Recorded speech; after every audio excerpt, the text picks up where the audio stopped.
आपके पर्सन के आपके लिए क्या है, उनकी फीलिंग आपके लिए और क्या वो जता रहे हैं, इसी पे आज की रीडिंग की डिटेल्स पहले मैं निकालूंगी लव मैसेज, उसके बाद क्लियर करूंगी मेन डेक से कि एग्जैक्ट क्या है सिचुएशन। रीडिंग शुरू करने से पहले मैं अपना हल्का सा इंट्रोडक्शन दे दूं। जी हाँ, मैं हूं Avantika Singh, tarot card reader, reiki grand master, योग माया लामा फेरा हीलर, जो कि वर्ल्ड की सबसे फास्ट हीलिंग थेरेपी। इस हीलिंग का इस्तेमाल करके आप अपनी लाइफ से जुड़े किसी भी तरह के ऑब्स्टिकल्स को हटा सकते हैं, चाहे वो लव वाइज हो, हेल्थ वाइज हो, वेल्थ वाइज हो या ब्लैक मैजिक हो। ठीक है, योग माया लामा फेरा हीलिंग आपको फिर भी वर्ड में मिल जाएगी, बट उसके साथ योग माया का मिलना बहुत मुश्किल है, क्योंकि ये दुनिया में सिर्फ 5% लोगों के पास है।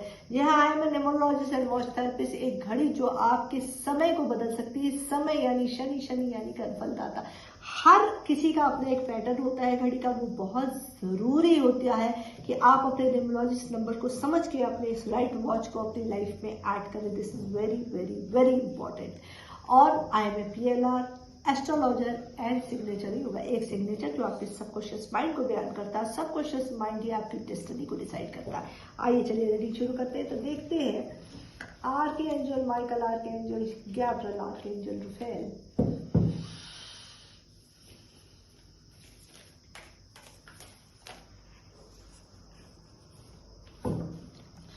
क्या है मैसेज, क्या है मैसेज, क्या है आपके पर्सन का मैसेज आपके लिए।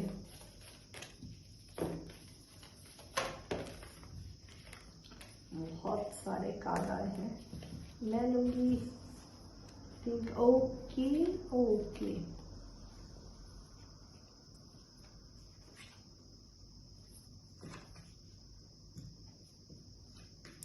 चलिए एक एक कार्ड लेते हैं और फिर एक एक कार्ड को क्लियर करना शुरू करते हैं। जी हाँ, पहला कार्ड है balance. Love is not always about the agreeing just for the shake of it. A great relationship is the one that the both are support and challenges. जी हाँ, यहाँ पे पर्सन आपसे कह रहे हैं कि प्यार का, ये खैर ये मेरे भी अपने भी थॉट पर्सन है, प्रोसेस थॉट मेरे भी यही है कि love is not allowed the agreeing just for the sake of it. कि आप किसी को प्यार करते हो, किसी रिश्ते में, तो उसका मतलब ये नहीं है कि आपकी शादी हो जाए, वो कमिटमेंट हो जाए, वो चीजें बांधी जाए, वैसा ही होना चाहिए। दैट इज नॉट प्यार। प्यार एक सुकून है, प्यार एक कहते हैं कि पूजा है, प्यार एक कंफर्ट जोन है, प्यार एक ऐसी स्टेबिलिटी है, एक ऐसा अनकंडीशनल समंदर है जिसमें जाने के बाद आपको कुछ पाने की इच्छा नहीं रह जाती। That is love. क्यों आपके पर्सन आपसे ये कह रहे हैं, आइए देखते हैं। मेन डेक से मैं क्लियर करूंगी आर्कएंजल माइकल, आर्कएंजल रफेल। इस मैसेज का क्या राइट मतलब है, प्लीज बताएं।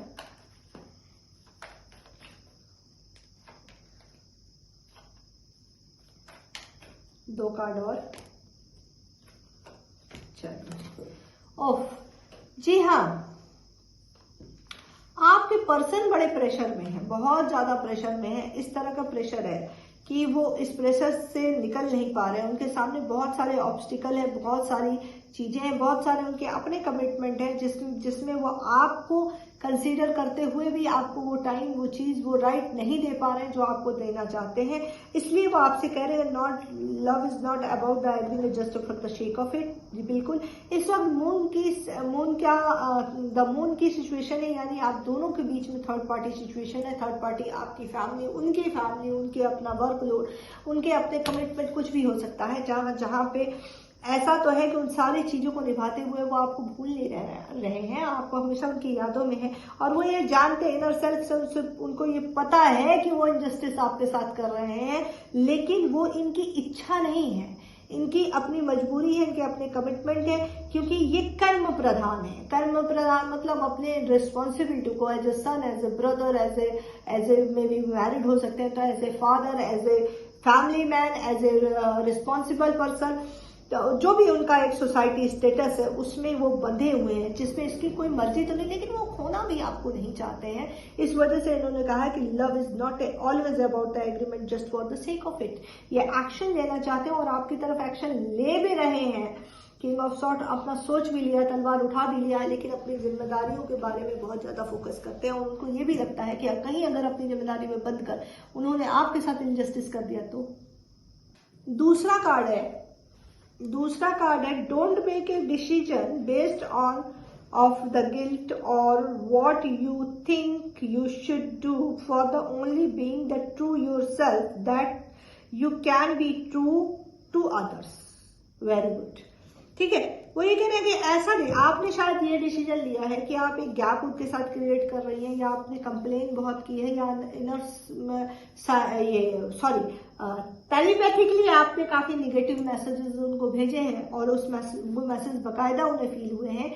तो वो आपसे ये कह रहे हैं don't make a decision at the base of the guilt और what you think you should do. ठीक है, कि जो आप सोच रही हैं, जो आप एक गिल्ट लेके बैठी है, शायद उनको आपको नाराजगी हो सकती है उनसे, तो उस बेस पे आपने एक डिसीजन ले लिया कि भाई बस अब ये रिलेशनशिप नहीं होनी चाहिए, या मुझे अब कुछ नहीं करना। For is the only being to yourself, इसका मतलब ये नहीं कि आप एकदम राइट हैं, तो इसका मतलब नहीं है कि that you can be true for the others, कि दूसरों के लिए जो आप सोच रख रही हैं वो सही है। ये आपके पर्सन का बहुत क्लियर मैसेज है कि उनका ये कहना है आपसे कि जो भी चीजें वे मानते हैं वो कि आप बहुत सच्ची हैं और बहुत क्लियर है, लेकिन इसका मतलब ये नहीं है कि आप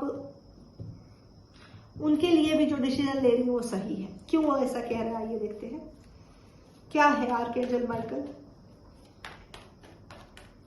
क्यों कह रहे हो, क्या मकसद क्या है ये कहने का।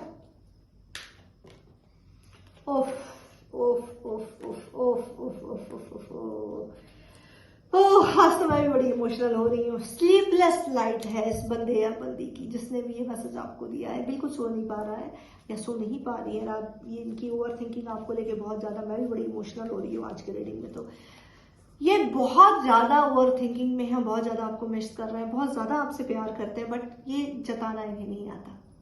इनकी एक्सपेक्टेशन आप ये कि आप इनकी खामोशी को समझ जाएं। ये एक नई शुरुआत चाहते हैं जहां पे आपने इनको बंद कर रखा है।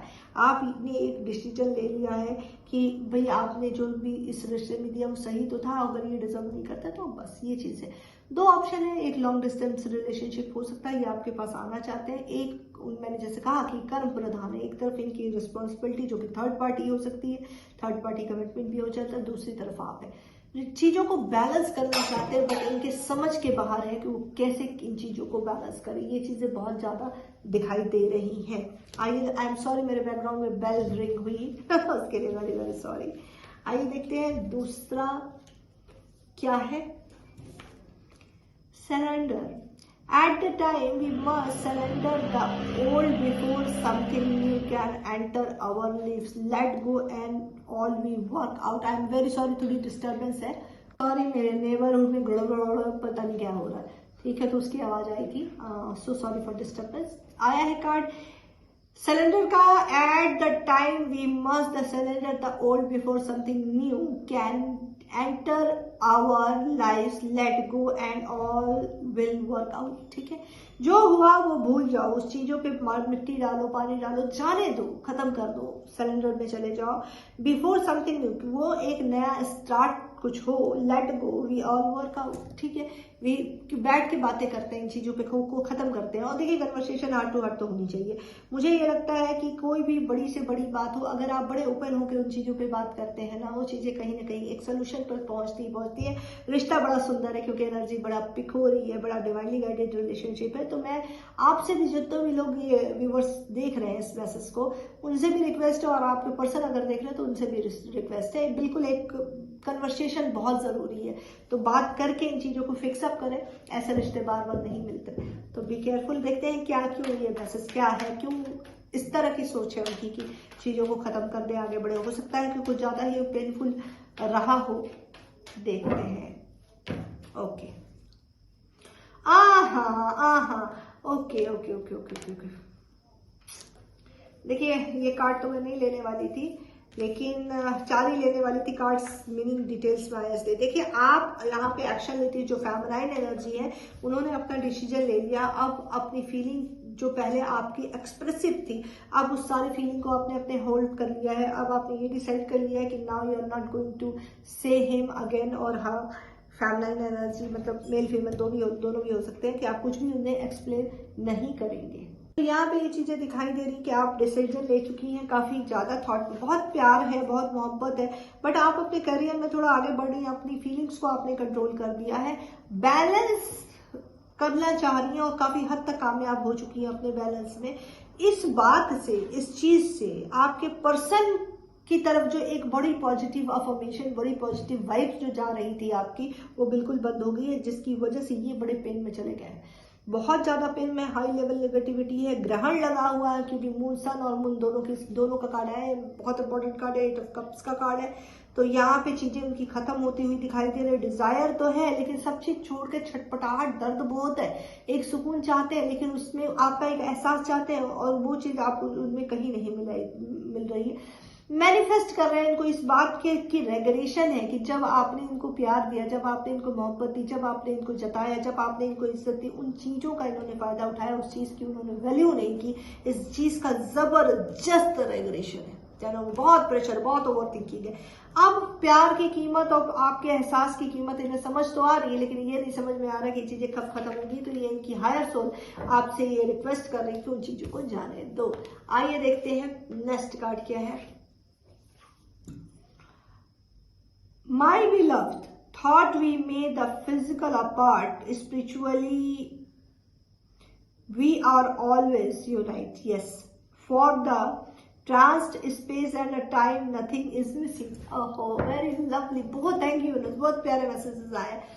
देखो ये रिलेशनशिप बड़ा प्यारा है, डिवाइनली का इस एनर्जी से मैं खुद को कनेक्ट कर रही हूँ बहुत ज्यादा। तो इसलिए मैं ये कह रही हूँ कि थॉट में be a physically apart, spiritually we are always unite. यानी 5D लेवल पे जो सोल लेवल है, जहाँ पे टाइम एग्जिस्ट नहीं करता, 5D लेवल पे वो ये कह रहे हैं कि हम एक ही हैं, हम बिल्कुल एक दूसरे से अलग नहीं है। हम जानते हैं कि हम एक ही हैं। हो सकता है इन्होंने आपसे बातों बातों में कहा होगा कि हम तुम एक जैसे ही है, तुम शायद ना सुनो तो मैं भी तुम्हारी ना सुनूंगा, क्योंकि मैं तुम्हारे जैसा ही हूँ, तुम मेरी जैसी हो। ये शायद उन्होंने आपसे कहा होगा। तो यही उनकी हायर सोल भी कह रही है कि unite for the love trance state and a time. एक जो ट्रांस की स्थिति होती है, और एक जब आप, अगर कुछ लोग उसमें से स्पिरिचुअल अगर हैं, तो आप अपने पर्सन की हायर सोल से हमेशा ट्रांस में मिलते होंगे। एक मेडिटेशन का एक लेवल होता है जिसमें अक्सर आप ट्रांस पे चले जाते होंगे, तो उनकी प्रेजेंस आपको फील होती होगी। ये लगता नहीं होगा, भले 5D 3D लेवल पे आपकी बातचीत ना हो, आप दोनों एक दूसरे से बात नहीं कर रहे, कॉल नहीं कर रहे, लेकिन सोल लेवल पे आप दोनों अलग नहीं हो एक दूसरे से, बिल्कुल भी अलग नहीं हो।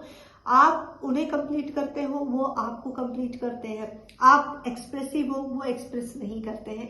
फर्क सिर्फ इतना है, आप उनका एहसास चाहती हो, आप चाहती हो कि वो जताएं, वो आपसे कहें, और उन्हें ये लगता है कि उन्होंने जताया तो कहीं बात ना बिगड़ जाए, कहीं ऐसा ना हो जाए कि आप कुछ ज्यादा ही इमोशनली उनसे अटैच हो जाओ और फिर उनके जो 3D वर्ड का जो काम है वो कहीं सफर कर जाए, वो कहीं तंग ना होने लगे, कहीं आप नॉन स्टॉप कॉल करके उन्हें परेशान न करने लगो, कहीं आप उनसे राइट अपना ना मांगने लगो। एक जो उनका कंफर्ट जोन है, जो काम करने का, वो कहीं खत्म ना हो जाए। इस डर से वो आपके प्यार को आपकी तरफ नहीं दिखाते, और आप अंदर से उनसे उनको बेहतर जानती हो। फेमिनाइन जो एनर्जी, मेल फीमेल कोई भी हो सकता है, तो आप उनको उनसे बेहतर जानती हो। और आपका ये कि यार तुम एक्सप्रेस तो करो, फिर देखो एक्सप्रेस करो, मुझे तुमसे कुछ नहीं चाहिए, सिर्फ जो चाहिए, जो भी जब भी तुम्हारा वक्त। तो इस सिचुएशन पे 2 लाइनें मुझे याद आ रही है, मुनि बेगम की है। वो है कि शुभ से सब से मिलो, प्यार से ढब से मिलो, मौज साहिल से मिलो, माहिता हिल से मिलो, सबसे मिलाओ तो एक बार मेरे दिल से मिलो, माहिता मिल से मिलो। तो ये चीज आपका है कि भाई तुम कहीं भी रहो, कैसे भी रहो, अगर तुम्हें जब भी तुम्हें फुर्सत मिलती है, तुम्हारा एक पल भी मेरे लिए सब कुछ है। लेकिन ये जब प्रैक्टिकल लेवल पे जब बात आती है, आपके पर्सन बड़े लॉजिकल है, और ऐसा आपको मौका नहीं मिला कि एक्सप्रेस कर जाए, या आप दोनों को इस तरह का टाइम नहीं मिला कि आपकी पूरी क्वालिटी को वो जान सके और आप उन्हें समझ सके। आप समझ चुकी हैं, शायद दूर रह के भी फैमिली एनर्जी बहुत अंडरस्टैंडिंग होती है, तो आप समझ चुकी है, लेकिन ये पर्सन को क्लियरिटी नहीं है, जिसकी वजह से इन्होंने खुद को बांध रखा अपनी लाइफ में। इनकी अपनी लाइफ में लोग ऐसे ही आए हैं जिन्होंने इनको नोचा है, इनसे हमेशा कुछ ना कुछ लिया है, किसी न किसी तरह की एक्सपेक्टेशन रही, शो शाह भीड़ भाड़, लाखों की भीड़ में अकेले हैं ये, ठीक है। वो है ना एक गाना कि 100 में भी तन्हा थे, इसकी लाइन पूरी याद नहीं आ रही है, भीड़ में भी तन्हा थे और 100 में भी अकेले हैं, समथिंग लाइक दैट करके।